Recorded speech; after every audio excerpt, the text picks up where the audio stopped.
live at 5:15. This is the March 21st, 2024 meeting of the Pulaski County Board of Election Commissioners. Commissioner Metters here. Commissioner Rash is not in attendance. However, we do have a quorum. First item on the agenda is the Pledge of Allegiance. If you all would stand with me and let's face the flag. I pledge allegiance to the flag of the United States of America and to the republic for which it stands, one nation, under God, indivisible, with liberty and justice for all. That takes us to the second item on the agenda, which is the approval of the meeting minutes. And we have a fresh set here. We had a small revision that we made. Thank you. Thanks.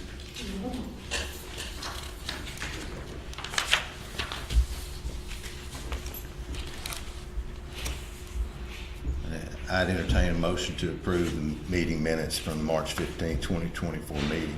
Okay, just one moment. Sure. That's still there. Did you want that changed or no? That's fine. Yeah, I think that's fine. We were just ending and starting a new sentence. So moved. All in favor, say aye. Aye. The motion carries. That takes us to our business agenda, and that is, the business tonight is the April 2nd, 2024 general primary election, otherwise known as runoff election by most people. Amanda, would you lead us in with first item under that is the public demonstration of our voting equipment. And if you would show us a demonstration of that. All right, so as with all of the other elections, we have the express vote that we use for early voting, and we have one of these machines at each election day location reserved for voters with disabilities. So we'll demo that first. And typically when you go vote, you will check in at a poll book and have the barcode printed on there for you.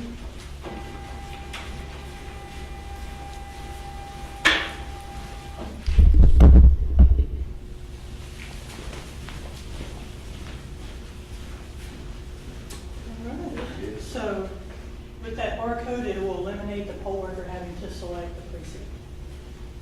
Just select the first precinct here, set that selection. This is the instructions that the voter will read, and then they will press start voting. And something I don't think I've done before in a demo is the text size. You can increase that to large size here. Makes it just a little bit bigger. You can change your display to black and white if you need it like that. What was the other choice? Was it color on the other choice? So display, the other choice is full color, Okay. and that just really is black and white. The blue up here. Right, got it. Right, so we got two candidates this election, so we'll do one with one candidate and one with the other. That seems fair. Review selections. At this point, we see that we selected this ward. Right. Print the ballot. So that gives us another chance. We need to make corrections. We can go back.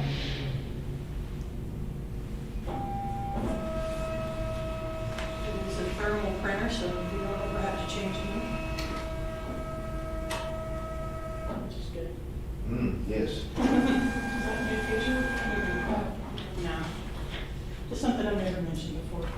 Now, we're going to do one again, and we'll vote for the other candidate. Oh, that looks like oh. Interesting. Same with this one over here when you do the results tables, thermal printing. You just got to make sure that the paper's in the right way. It won't work. Now, explain this again. So, This is the precincts that are in this election. When you go vote or early voting, you know, you have that barcode that's printed up at the top, and that's what tells the machine what precinct you're in.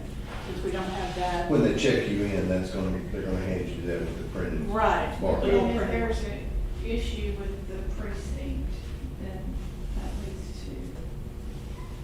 If they're not in the correct precinct, Correct. then they have to do an address change, and then it'll print the correct. Okay. barcode form. But they do have to do that address change first before they check in. Unless they happen to be the wrong poll. Right, Right. right. But on election day, it'll be paper ballots anyway. All right, I'm gonna just go ahead and select the same precinct again, precinct 49. All right, there's my instructions. All right, and this time around, I'm gonna pick candidate 2, Ms. Judy Green. Maybe we just do, I know you did it. Okay, sorry. I'm looking at it from the side. Stick around here. All right, so we've got Judy selected here, and print. And yes, I do want to print.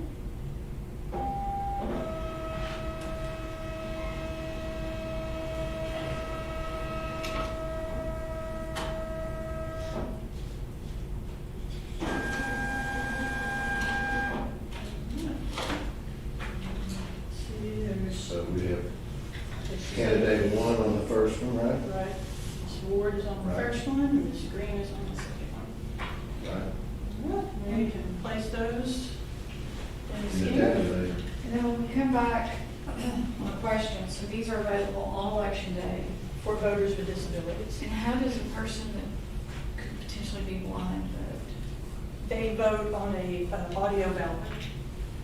So, They plug in a right. earpiece. They can bring their own headset, or we provide a headset, and it plugs in right here so they can listen to the audio. And there is this little keypad here where they can make their selections going up and down the ballot, select who they want. And there's braille. There's braille on here. They can up the tempo. Most of them up it all the way because it talks too slow. And then the volume, they can control that. They can darken the screen where no one can see what they're doing on the screen. Is it just a recording or is it a male voice, a female voice? I don't think it's gonna play it out loud here, but it alternates between one, like gives instructions, and the other does the actual ballot reading. I can't really remember which one it is. So like, if I wanted to blacken the screen, I can press that.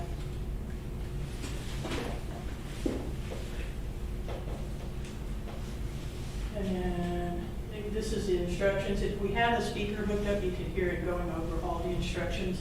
But it tells the voter what each of these buttons do. And they can go around and fill for the shapes or read the braille if they read braille. Is it just regular, it's not regular earbuds? Right, it's just headphones, like they just fit over your ear. And then It's a those- standard jack, right? Right, a standard headphone jack. There's also a sip and puff device. If someone has one of those, they can insert that here and make their selections that way. So, What kind of device is it? sip and puff, Yeah. like for somebody who's completely disabled. Okay. Who can't, like, they can't use their hands. So they have a way to be able to. Right, they can. Oh, I have, Or- got it, Right, okay. they have the. Got it. Understand. So I've never actually seen that live and in person. I have seen someone completely blind do this in my that quick. Okay. So, but that's how they would do that. Through there. Now. So I have the first one we'll put in. Mm-hmm. You want to put one in? Go ahead. Let me do Gives you a nice message, lets you know your ballot has been counted. Okay. So I will put this one And you put that one in upside down. And you can even put the bottom in first if you want to, and do it that way as well. Alright, so now we show we have 2 ballots, and that's the 2 ballots we put in there. On election day, we have the traditional paper ballot that go in the oval beside the candidate of their choice. And we do have one for Tina filled in, and we have one for Justice Green filled in, and we have a one. Okay. And here's Put that one in, yeah, that's the standard. that we have. Headphones. We can provide. And then we also have headphone removable covers Mhm. that we put on there that way. Right. Well, people are Sanitary. using it, it's Just to, yeah. sanitary, yes. Good. And those will go in every way but sideways, that way. So that one has candidate 1 on that one, right? And this candidate 2. Okay. Yeah, you can go this way, that put it in that way. It's not sideways, it won't fit. Right.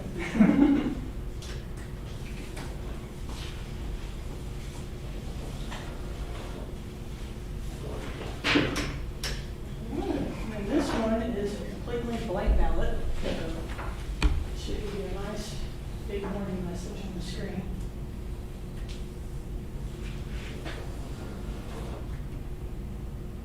The voter's still standing there, we will let them know, if you cast a completely blank ballot, would you like us to return the ballot so you can go make your selections?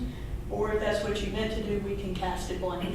So however they want to do it, if we do press return, We'll spit it back it'll out. spit it right back out. It doesn't change the count at all. Right. They can take it back over to the booth, fill in the oval they want.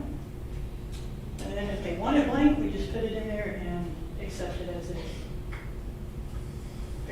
On very rare occasions, that does happen. And if that was the case, you did cast blank Yes. ballot. That's right, you go ahead and press it. We changed our public count up to 5, but neither one of those races will be counted. It will be counted as an undervote on the ballot, or on the results. Right. This one is opposite, they selected both Both. candidates. We'll give a nice big warning message as well. Not as bright yellow as that other one, but it does list which offices you voted in. So if there was more than one office on the ballot, it's going to tell you which You one were allowed, exactly. you chose 2, you were Right. allowed 1. Exactly. So the poll worker doesn't even have to look at the ballot, they can just look at the screen and let the voter know. If the voter wants a new ballot, we can return it, spoil this ballot, issue them a new ballot, and then let them vote the new ballot. If they want it like that, Hit the cast hit the button. cast button, exactly.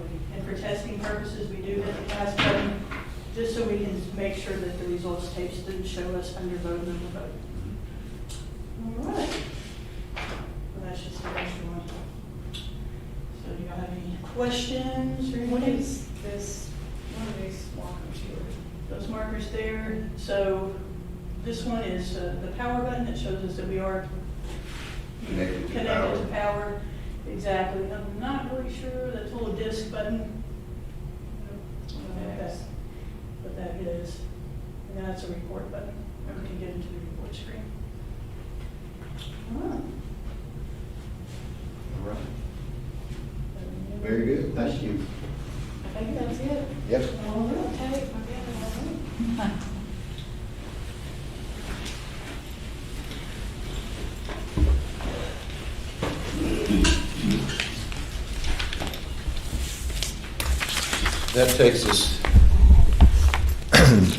That takes us to our next item on the business agenda, which is the certification of the logic and accuracy testing for the equipment that will be used in the April 2nd, 2024 general primary election. Well, here's your certification along with the reports that show the results of the test ballots that we ran. We tested 14 DS200s and 20 express votes. How many? 14 DS200s and 20 express votes. Okay. And what I have in front of me is the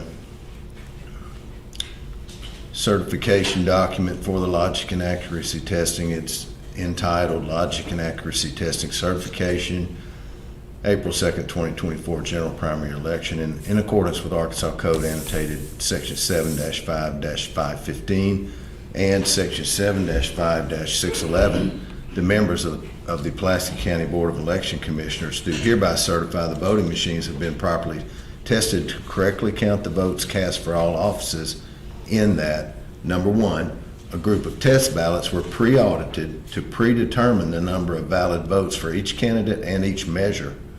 Number two is one or more of the pre-audited test ballots were overvoted, meaning they contained votes for more than the number allowed by law. 3, the pre-audited test ballots were voted on the voting machines and all media used for the election was tabulated using electionware. 4, the voting machines rejected the overvoted ballots. 5, the cause of any error was determined and corrected. 6, an errorless count was made before approving each voting machine. We further certify that upon completion of the testing that, number one, the DS-200 and express votes were sealed.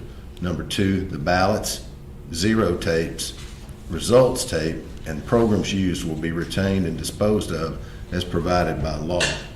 Three, this certification will be filed with the county clerk attesting the accuracy of the voting system for the April 2nd, 2024 general primary election for early voting and election day.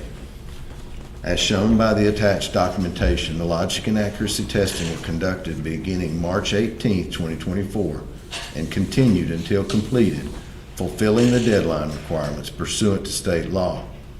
Signed and dated this 21st day of March 2024, and below that it has signature blocks for the commissioners.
Entertain a motion to certify the logic and accuracy testing for the April 2nd, 2024 general primary election. So moved. All in favor say aye. Aye. That motion carries unanimously.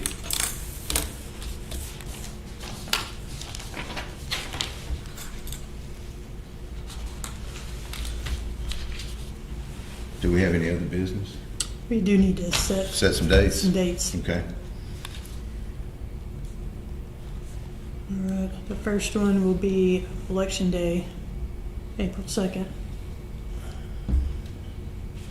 And I'm going to suggest 8:30. Okay. Yeah. 8:30 it is. 8:30 p.m. Yes. All right, our next date needs to be Friday, April the 5th, if we have any provisional ballots. I think didn't we discuss potentially that Thursday?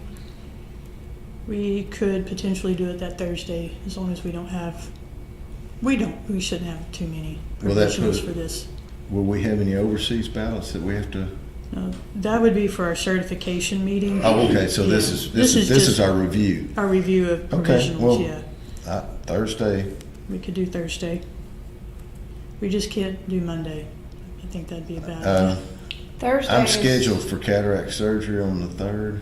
I should be able to be operational by late on the, we're going the 4th, yeah, I should be able to do that. All right, so we'll do Thursday, the 4th at 5:15. Yep.